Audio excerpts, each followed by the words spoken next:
The year was 1942. The United States, still reeling from the devastating attack on Pearl Harbor, was plunged into the abyss of World War II. The nation was caught off guard, its Pacific Fleet crippled, its spirit shaken. The Japanese war machine, seemingly invincible, cut a swathe of conquest across Southeast Asia, moving closer to the American mainland with each passing day. The early months of the war were dark indeed, filled with fear and uncertainty. A pall of defeat hung heavy in the air. In the face of such adversity, America yearned for a glimmer of hope, a sign that the tide could be turned. The American people needed a victory, however small, to lift their spirits and steel their resolve.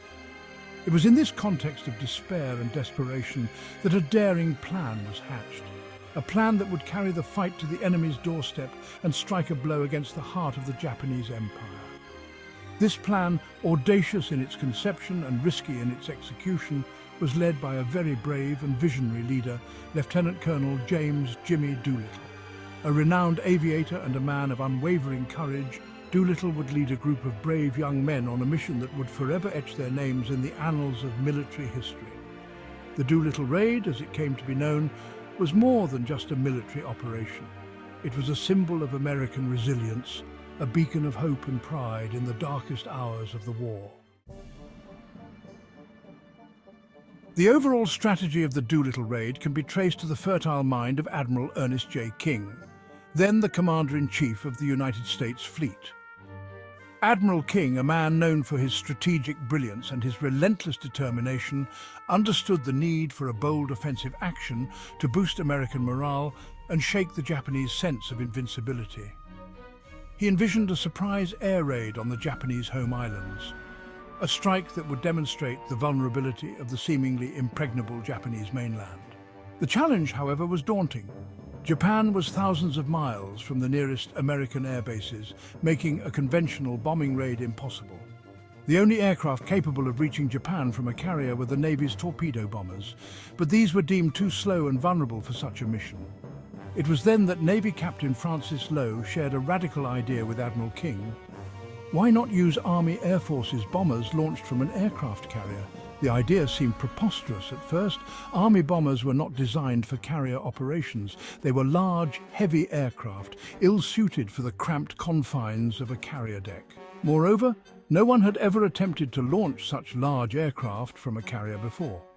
Yet the more Admiral King and his staff considered the idea, the more feasible it seemed. The B-25 Mitchell bomber, with its relatively long range and heavy bomb load, emerged as the most suitable candidate. The stage was set for a daring gamble, a risky venture into uncharted territory. The success of the mission would hinge on meticulous planning, technological ingenuity, and the unwavering courage of the 80 men involved, knowing they may not return. Little did anyone know that this audacious plan would capture the imagination of the American public and help alter the course of the Pacific War. The afternoon sun shone brightly as the B-25 Mitchell bombers prepared for their daring raid. The crews, equipped with navigation gear, were ready for the challenge ahead. Engines roared to life, and one by one, the 16 bombers taxied to the deck runway. And one by one they left the deck in quick succession. As they lifted off, the bombers ascended into the bright sky, leaving the safety of the airbase behind, knowing they most likely wouldn't make it back to safety. Flying in formation, the pilots relied on their instruments and each other to navigate the treacherous skies. They flew low over the ocean, skimming just above the waves to avoid detection by the enemy. As they approached their target, the city appeared on the horizon. The bombers released their payloads, and the afternoon was suddenly illuminated by the explosions below. Anti-aircraft fire lit up the sky, and the bombers weaved and dodged to evade the deadly flak. With their mission complete, the bombers turned towards the nearest safe haven. Only one out of the 16 bombers landed safely as the rest crashed. 8 men were captured by Japanese forces in China. 2 crew members drowned at sea, and 1 died after parachuting and hitting the ground. 61 made it back.